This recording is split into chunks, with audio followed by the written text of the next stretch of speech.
Southwestern Conference schools the opportunity to join with the Big Eight and create a conference?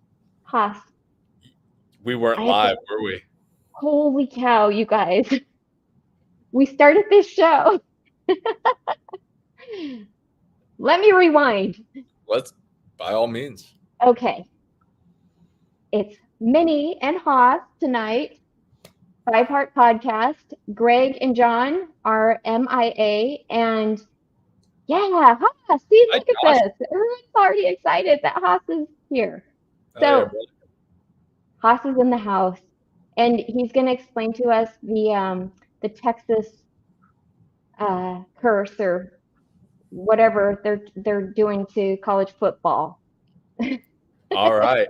The whole thing started with last week. Greg and I were talking on the Overreaction podcast, which if any of you don't listen to it, you guys should definitely listen to me and Greg talking about old football games from a year ago. But he asked me if conference realignment was Nebraska's fault. And I really think, even though we were the first domino to fall in 2010, a lot of the problems with conference realignment go back to Texas and the Texas schools joining the Big Eight in 1996 to create the Big 12. Yeah. And you're really looking at all sorts of issues with all the votes that decided the league charter, whether it was the record, which record book to use, where to hold the league offices, a Big 12 championship game, academic requirements. All of them were 11-1 with 11 schools against Nebraska as the lone dissenting vote. And so really those schools, the Big Eight, the Texas schools, they really have themselves to blame for the current state of college football, because I really do think that while we were at the top of the sport in college football at the time, we were content to dominate on the field and not get involved politically off the field like Texas has been, so want to do throughout the entire time as an institution.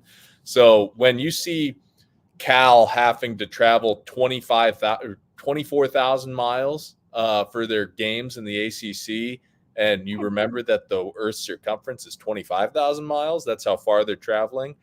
Just remember, blame Texas. Blame Texas for the college football not being a regional sport anymore, but being more of a global sport with all these different teams in conferences that don't make sense geographically. Well, I like James Boardman's comment here where he says Texas and he has dollar signs. I feel like that goes hand in hand with exactly what you're saying. It all has to do with money. Yeah, and I really like Fred's comment at 9:06 saying it was Texas' fault that they're like locusts. They killed the Southwestern Conference. They killed the Big Eight and the Big 12. That's why he's got zero sympathy for the Big Eight leftovers, because they fucked themselves. Yeah, I've got zero sympathy for them. In essence, they traded, basically a king in Nebraska. We wanted to kick their ass on the field, but, we were content to be good business partners off the field. They traded a king for a tyrant in Texas. And I have no sympathy for Oklahoma. No sympathy for OU. I think they're the ones that they could not wait to see Nebraska get cut back down to size because OU was going through such a rough patch in the 90s. That's right. And when you're getting beat 69-7, you're wanting to take somebody out. Yeah. And they're like they were our biggest rivals for a long time. Yep. I still own it. I haven't worn it since 2009, but I used to have a fuck Oklahoma shirt. That's how I felt about them. Well, and do you have a fuck Texas shirt too? No, I never got around to that. I actually hated OU a little bit more than I hated Texas. I hated losing to Texas. I hated the way that we lost to them. But something about OU just pissed me off because it really was they betrayed Nebraska. And I love what James Warren said. Oklahoma's a Texas lapdog. Amen, brother. Oh, absolutely. Yeah. They might as well just join each other. I mean, the joke, Oklahoma's the biggest county in Texas. They're the biggest suburb in Texas. That's true. Well, I want to just let you know how much you're appreciated here, because look at this. Nebraska Rascal goes, holy Hoss. Nebraska Rascal. Okay, I like the name. I know he's actually in Texas, right? I mean, Scott? Texas is a great state. I do love the state of Yeah. Texas. We don't have anything against the state of Texas per se.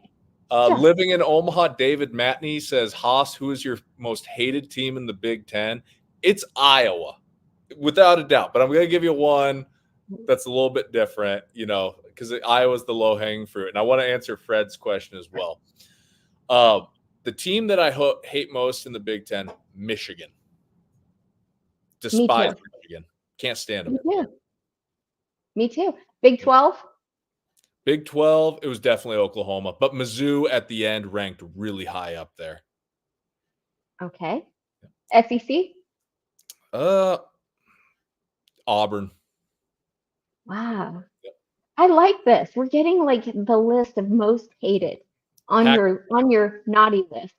Pac-12 would definitely be either USC, Arizona State, or Washington. Oh. Yep.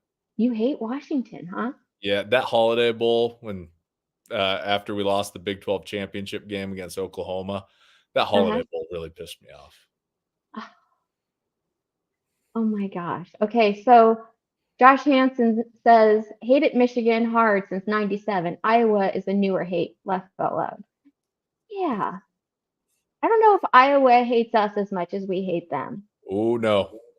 You think they do? Omaha is the 38th parallel. You will hear more shit talking from Iowa fans directed towards Nebraska, and it'll be something like not even related to anything about the 90s. And it'll be, quit living in the 90s. That's Iowa. Like, we live I would say we live rent-free in their heads, but we've lost to them like 8 out of the past 9 years. So we need to beat them more before I can say we live rent-free in their heads. Yeah, and I feel like hating Miami goes along with hating Oklahoma, right? Yep. Hating Miami is your birthright if you're born in one of the 93 Yes, he says, yeah. But I like this comment up here that Aaron said. What did he say? It was cute. He goes, I hate almost every other team. Fuck them all.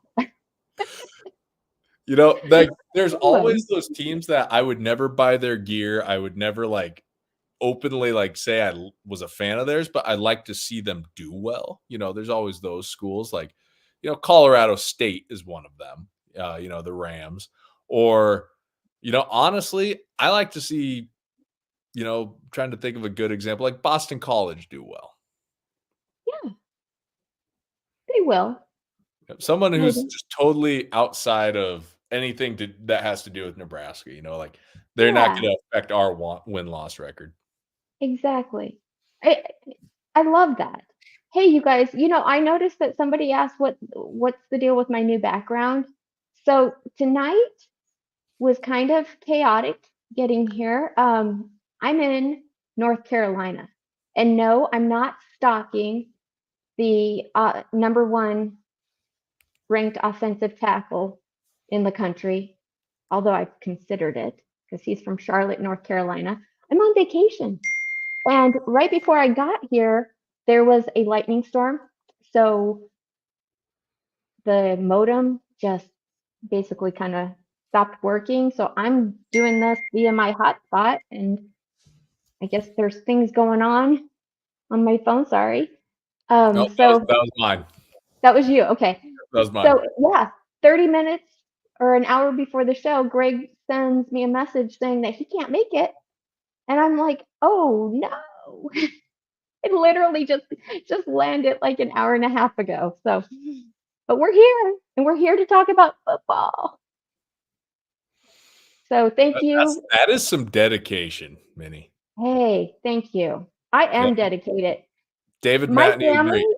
my whole family's out having a really nice dinner, like all, seafood. And I'm here with you guys because I love you. So can you stick around for a couple more minutes? Huh? Dude, you are like, I can give you to 9:20. It's 9:14 right now. Dude, look at this. People love you. Roger, what's up, man? They can't get enough of the Hoss. Aaron. I And then Josh Hansen says, it's absolutely Texas' greedy ass fault. They fucked every conference they've been in. You think they're going to mess up the SEC? No, I actually think they're going to get their ass kicked in the SEC. So, and I don't think the SEC power brokers are going to put up with their bullshit. Yeah. I like that. I hope you're right. I mean, we'll I hope see. so too. I do think Texas will be pretty good this year with what they have returning off that team last year that made the semifinals. But I think long term, I just don't know how it's going to shake out for them because joining a new conference is hard. We learned it when we joined the Big Ten. We thought we were going to roll into the Big Ten with their boring style of play, 3 yards in a cloud of dust, and just, dominate them. And we quickly learned in this league that there's a lot of really good defensive lines, linebackers. Everybody's got safeties. Everybody's got good, usually pretty mature upperclassmen offensive lines that make it really difficult to stop the run against them. And so I think anytime that you join a new conference, there's a couple year period where you have to adjust both schematically and both personnel wise with what you do in relation to the conference. Right. No, absolutely. I mean, I just feel like it's just right now, it's just all over the place. So it's chaotic. Fred Sacco says he was in Des Moines wearing a Husker shirt, a tavern Hawkeye, said he felt bad for me because I was a Husker. And you probably hate us. I said, no, I don't care enough to hate your shitty team. Good for you, Fred. Fred, I feel like there was a great opportunity for you to give the Tony Soprano, those who want respect, give respect line there. That is so good. Yeah, that is actually really good. Do you know how to click on the comments? All you have to do. I do not have that power. Greg has never ceded that power over to me. Dude, all you have to do is click on it. It'll just say show. No. No, not for you? Nope. Okay. I don't think Greg trusts me with that. I would trust you. You're here. Monty Kittle did die. Yeah. I just read that as I was landing. That's kind of sad. Looks like we got a couple. Aaron Keene. Am I saying that correctly? Yeah. Do not deviate from the format. Are you is he talking about the notes format? Dude, I don't even have a copy of the note. And I spent like half of my flight working on them. So we're shooting from the hip here. Well, I have what I remember, and that's it. It works. It works. It does. Yeah, no, this is kind of scary. But thank you guys for all being here and watching me fumble through this. Now, I would do the like and subscribe, but I'm going to wait till Hoss is gone to do that. What do you think of David Sanders Jr.? What do you think the chances are of him actually coming to Nebraska? I'd rather be surprised than disappointed. I know, right? But aren't you surprised that we're in the running? That demands big money. And historically, they're going to go. We just haven't had good luck with them. That's the best way to put it. He's narrowed it down to 4 teams, as per his mother. Nebraska, Ohio State, Tennessee, and Georgia. I think it's pretty amazing that we're just even in the running. I mean, if I told you 2 years ago we'd get the number 1 2024 commit in the country and possibly the number 1 2025 commit, would you not just tell me that I was full of myself? I would definitely, at the tail end of the Scott Frost era, I would definitely think that you were full of yourself. Because there's no way. No. How does something like this even happen? Well, the momentum of getting somebody like Dylan Raiola, and especially if that momentum is paired with actual results, success on the field, you're going to have a lot of people wanting to play in an offense with a young quarterback and who's going to be around for the next 2 to 3 years. And then on top of that, Rule's just a really good recruiter. That entire staff is just full of good recruiters that are able to, build relationships. They, take football seriously, unlike previous staffs. Like we actually have adults in charge in Lincoln, not just, cases of arrested development that are, using it as their own personal playground.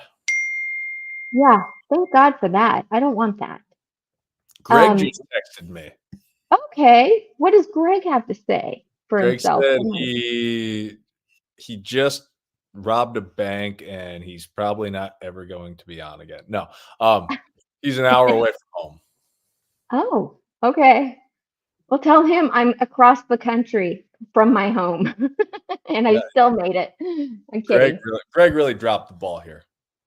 All right, we got a Katie Horde. Hoss knows his shit, not gonna lie. Thanks. New listener, evidently. Yeah. How do you like that? Welcome and thank you. I love it. Look at this. Can I have your autograph?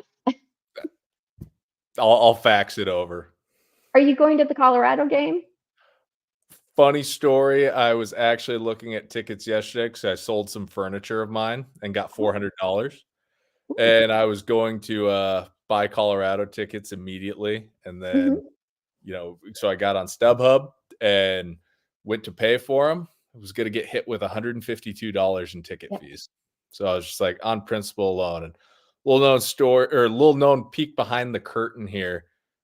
Katie Horde is actually sitting in the same room with me. That is who was at Colorado game with me. She is my girl. Oh, well, thank you, Katie. Fred, I already got those digits, man. Right on.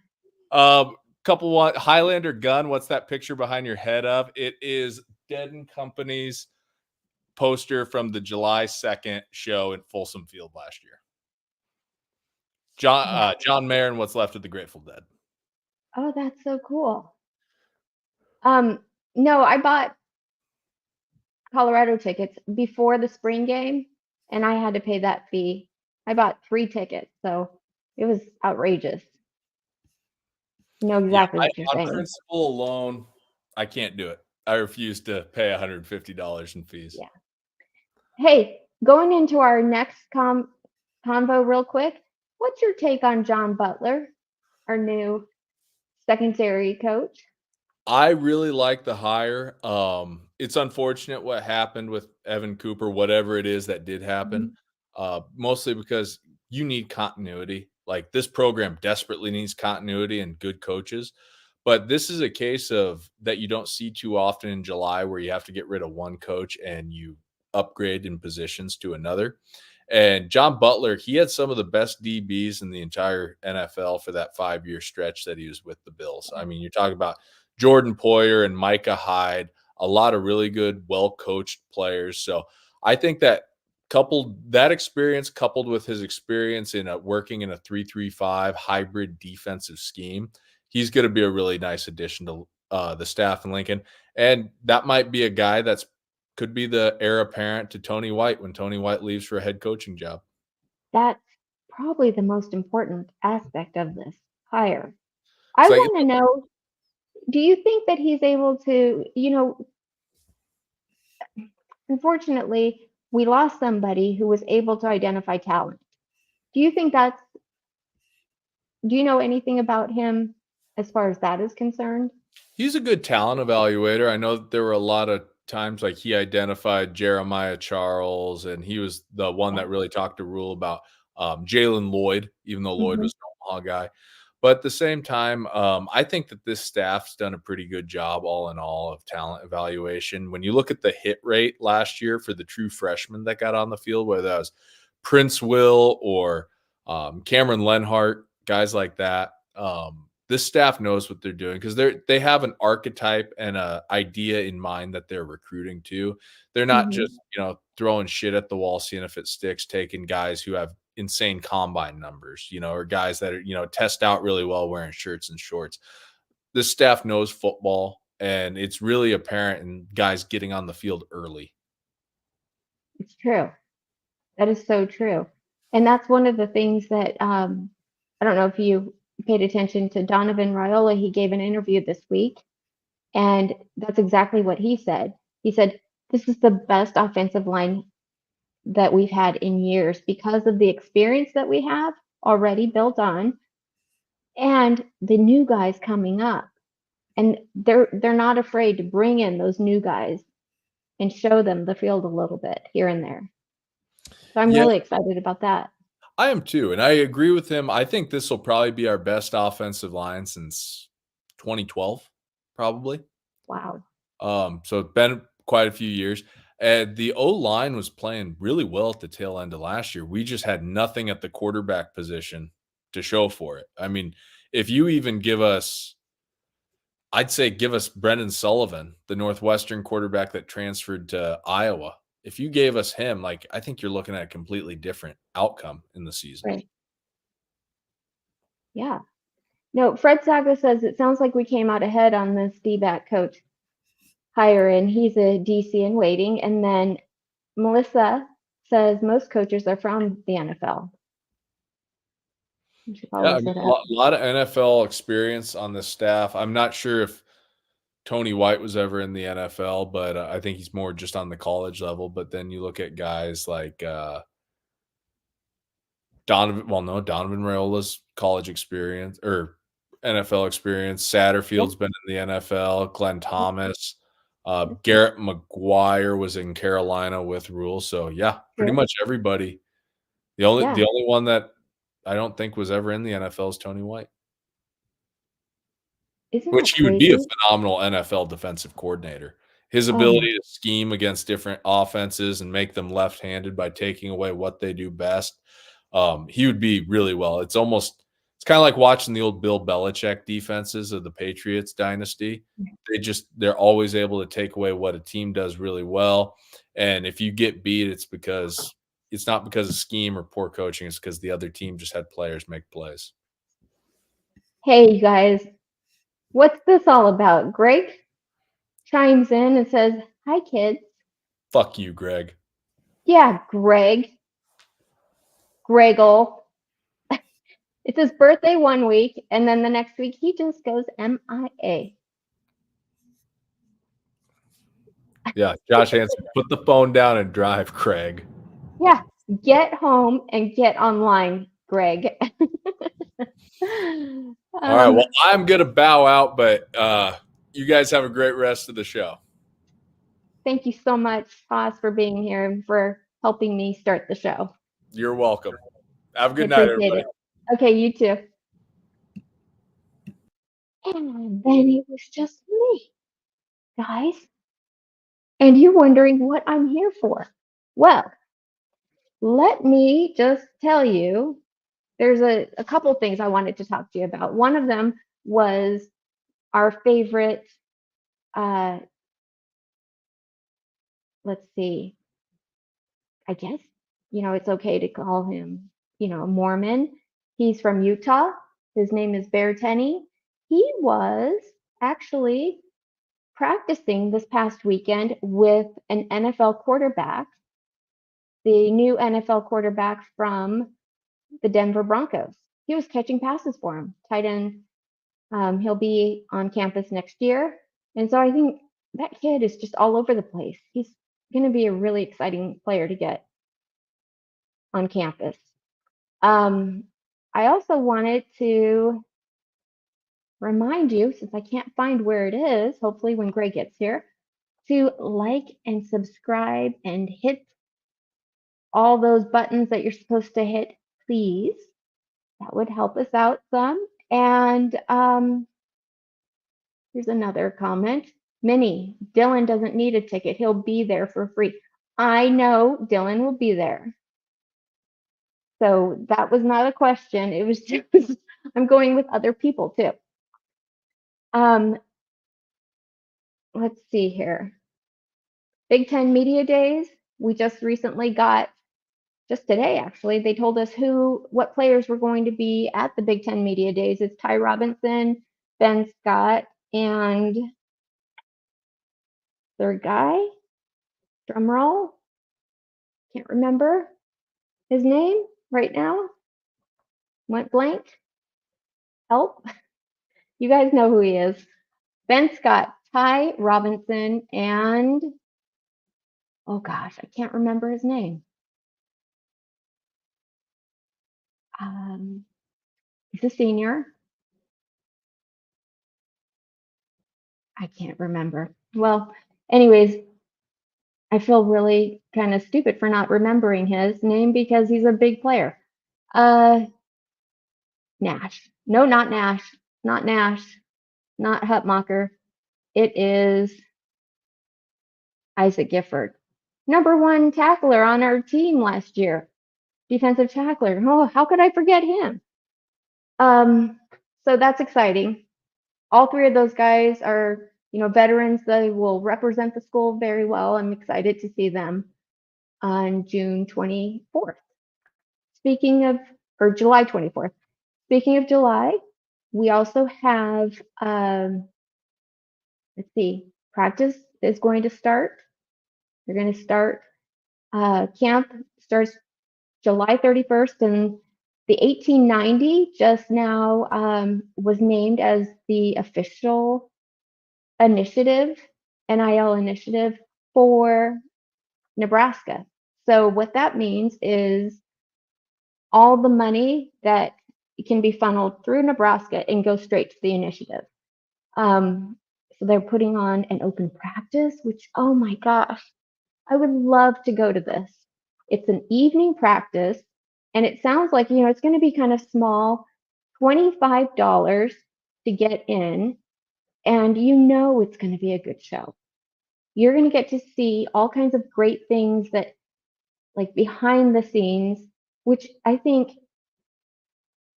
Rule does a great job at kind of educating the fan base on what's going on.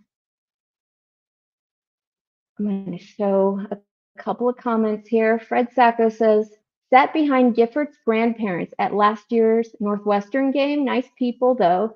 They didn't seem to get my car wash jokes. Yeah, I wonder why, Fred. They're grandparents. And GSD says $25 ain't bad. I know.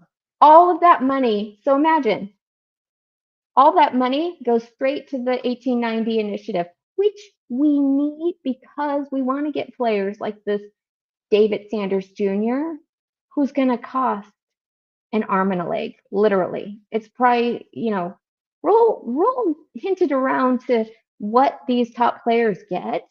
I mean, let's just say it's like around $1.5 million, $2 million. We need, as a fan base, to make sure that we can afford to keep these top players coming in. What is this? Will there be a Bedunk measurement in the programs this year? That is a great question. There probably is. We just don't know about it. We know that Todd is giving Bedunk measurements.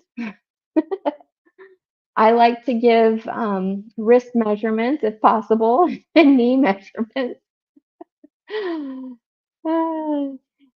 And Bone Lead Corn Fed says, how is Julie Rule's business doing at the dry bar? I think it's doing pretty good. I haven't made an appointment yet, but I plan on it when I go to the Colorado game. So give a little business that way. And let's see, Fred says, I tried. Sometimes my humor just ain't for everybody. Going back to the grandparents. Yeah, I don't think so. I don't know if my grandparents would have gotten that either. But that's okay. Okay, so I want to know what you guys think of our 2025 quarterback recruit, TJ Lateef, getting knocked down from a 4-star to a 3-star because of his performance at the Elite 11. And I feel like, is it just me, or is this something that Nebraska deals with pretty often. It seems like every time we get a really good commit, somebody we're looking forward to, we get kind of a demarcation. They want to make them lesser than, maybe because they're part of our program now. I'm not happy with it. I don't think that that's fair. I want to know, does his star rating go up if he has an amazing year? His senior year? I mean, are they going to do that? I personally, I've had it with these, 4-star, 5-star, you can take away star. Give me a break. How lucky are we? We have Dylan Raiola, Danny Kalin, 2 Elite 11 quarterback invitees. Now we also have TJ Lateef. This is unheard of. We have not had this kind of success in recruiting in years. So I like how David Matney, living in Omaha, David Matney, the official real estate agent of the 5 Heart podcast. See, I can do it. He said, I wouldn't read too much into it. And yeah, that's what I'm getting at. I'm getting there with you. So let's see. Fred Sacco says it's a thing in the Big 12 days. If a guy flipped from us to Texas, he'd go from a 3 to a 4 or a 5. Really? We should have asked Hoss about that. Gonna have to remember to ask him the next time. That is just such crap. It's almost like they have it out for us. They don't want us to succeed, but we're going to. James Boardman says, I don't care about star ratings. Coach them up and let them rip. I like that attitude too. See, that's what you guys are here for. Because it's been bugging me ever since I read that.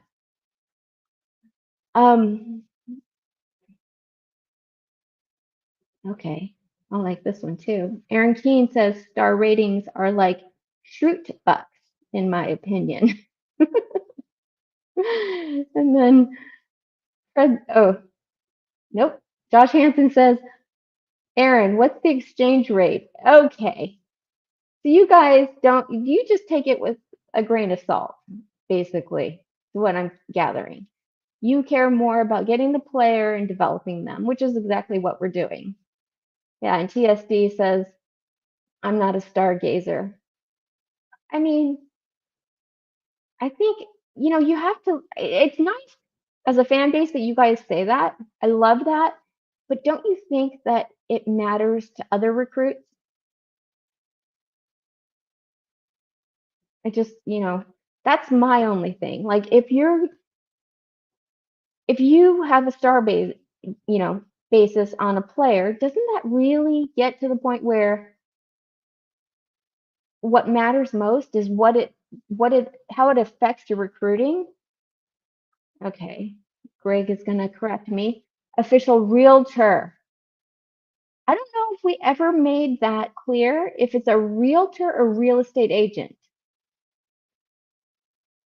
Is there a difference? And if there is, please clarify for us. David Matney, living in Omaha. And then Josh Hansen wants you to just shut up and drive, Greg. I agree. And get your butt here. Okay, guys. Next, we have another interesting tidbit, which probably goes along with the people that don't really care about star ratings, probably don't care so much about the GPA. But did you know that in the spring, we had the highest football cumulative GPA in history, 3.241, which is so important, as we know from last year's experience, that's what pushes you over the edge to not get into a bowl game or to get into a bowl game. We could have. We were that close. So they're killing it for us in grades. They're doing everything they can. It's not going to happen again. What I love about having Matt Rule as a coach is he's not going to make the same mistakes again. So you're going to get your GPA up there. In history, big 3.241. That's like, almost Ivy League. So congratulations. I love that. Josh Hansen, thank you. Minnie is killing it with no format, and she hasn't apologized to anyone one time. Thank you.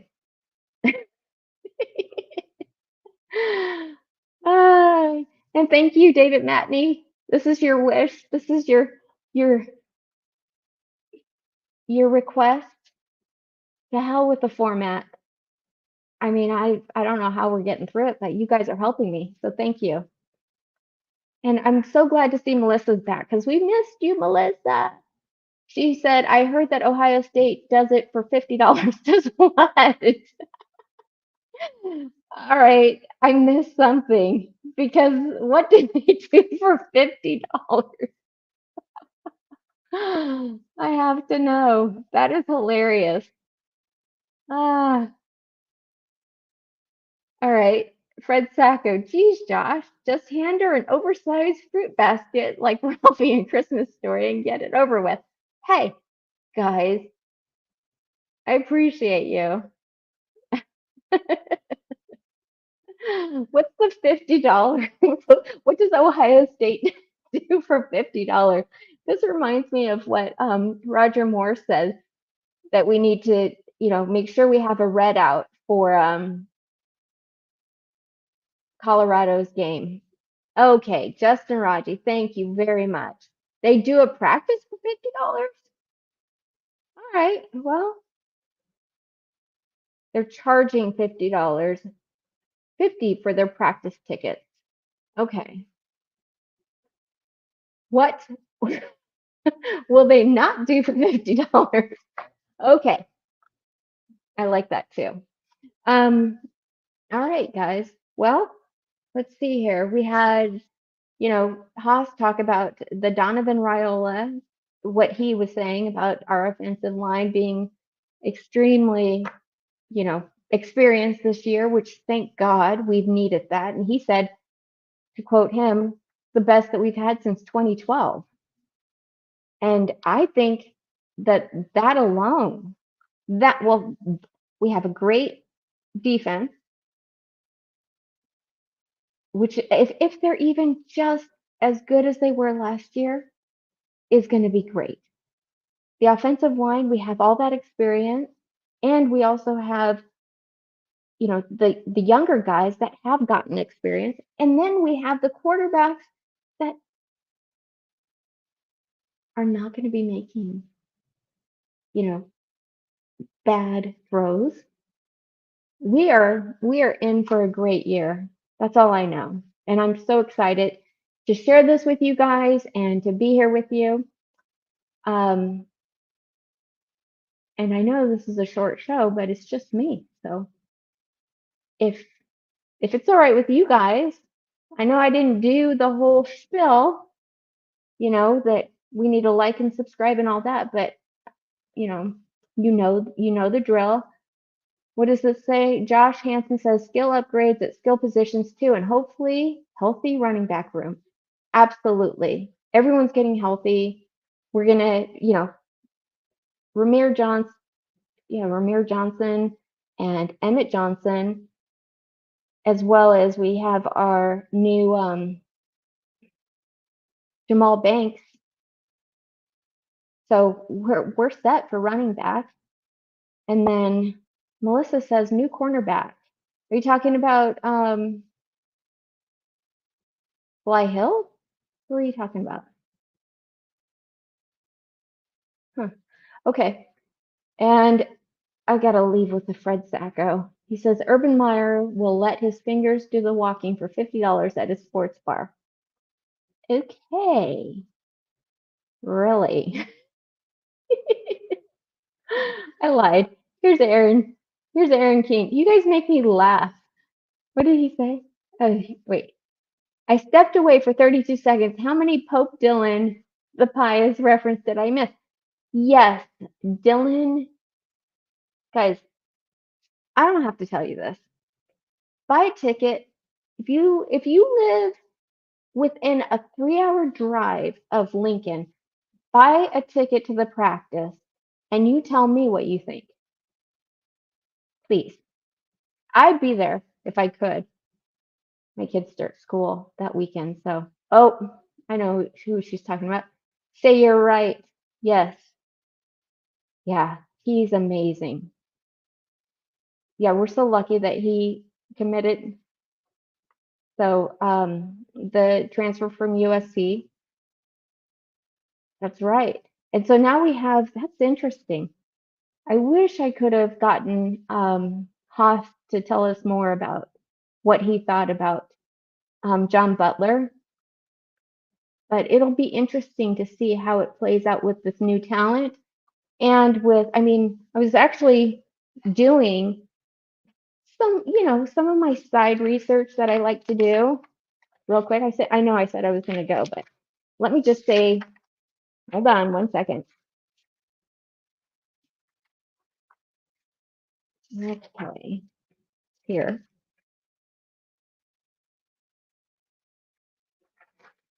All right, cornerbacks. Right now we have three seniors, Tommy Hill, Deshaun Singleton, and Isaac Gifford. Well, no, not cornerbacks, defensive backs. So Tommy Hill is our cornerback from that group. And we have 5 juniors that are defensive backs.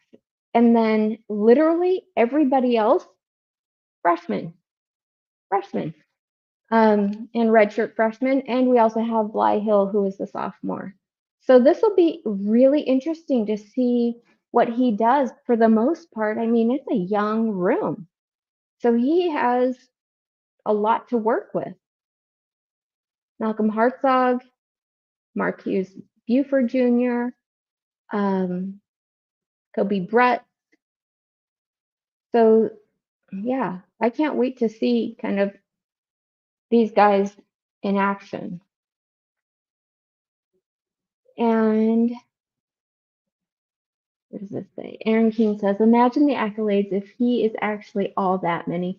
Exactly. That's what I'm talking about. It's going to be amazing. And you guys will be laughing at me no more that Dylan Raiola is going to, he has a chance to be a part of history. That's why he's here.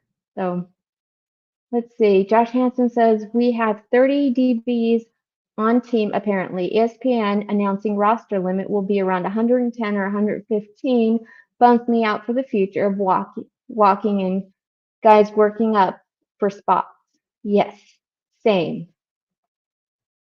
Same, but 110 and 150, that's still a lot. I mean, okay. Fred Sacco, blessed art thou amongst many, and blessed is the quarterback rating of thy womb, Dylan. I love that. Living in Omaha, David Matney, the official realtor of the Five Heart podcast, says, Minnie, are there any Cornhusker groups or fan clubs in Arizona? There are. There's actually an Arizona Cornhusker fan club that's all Husker sports, and there's several bars. Yeah, there's lots of things Husker related. I think I told you guys this before. There's even a Husker store in downtown Scottsdale. And Melissa says, oh my, not the stalker. Really? Yeah, I know you meant walk-ons. Josh Hansen. That's a good number. Justin Raji thinks 110 to 115, possibly 120. And they said that they're going to give us some time to get to that number. So it's not just something that we have to do overnight. Josh Hansen says a large percentage of my clients split time in Nebraska and Arizona every year, which is the perfect combination. If you think about it, Nebraska, it's just beautiful. There's no place like Nebraska. That is literally the theme for good reason. No place like Nebraska, as well as Arizona. You get so much as far as diversity. You know, you have the desert, you have wine country, you have skiing, like up in the mountains. So yeah, you get everything in Arizona. So why not? And back in the day, does anyone know how many players were on the team in the Osborne era? That's from David Matney. I'm very curious for that. I have a feeling that the number has to be probably half of what it is now. Because if you think about it, back in the early 1900s when they started playing, there were 13 players on the team. And so I imagine gradually it just kind of got more and more and more and more because the players were playing offense and defense. So let's see. Aaron Keene, Arizona has many diverse types of tumbleweeds. Bull. That's what most people think, that that's all that we have on our tumbleweeds. And it's just like the desert, but that's not true. It's it's really diverse. So, and Melissa says expensive bills in Arizona. And yes, we're literally becoming California Junior, which is ridiculous. I don't want to be. So hopefully that won't happen. But Josh Hansen says Osborne even had a freshman teams, didn't he? That's right. We talked about that before. They had a freshman team so they could supplement um, the rate, the team. Let's see. Nebraska Rascal says it was over 150 in Osborne days. Was it really? 170 to 180 some years? That's incredible. Yeah. James Boardman, the Walking Encyclopedia. I would guess around 150 in the 90s. The 70s might have been higher. Dang. And they had the scholarship cap as well. So most of these guys, I mean, almost half were walk-ons paying to play. Could you imagine in today's age being a great player and going to Nebraska and paying to play and paying for, yeah, that's just incredible. I'm glad that we're taking care of players now, but oh, there maybe there's got to be like some sort of in between. I don't know. Well, guys, thank you again for staying in there with me tonight, and I hope that you all have a fantastic night, and hopefully next week it won't just be me. If it is, I hope you're still here with me. And thank you again for a wonderful evening, and I'm just going to have to say goodnight and go Big Red.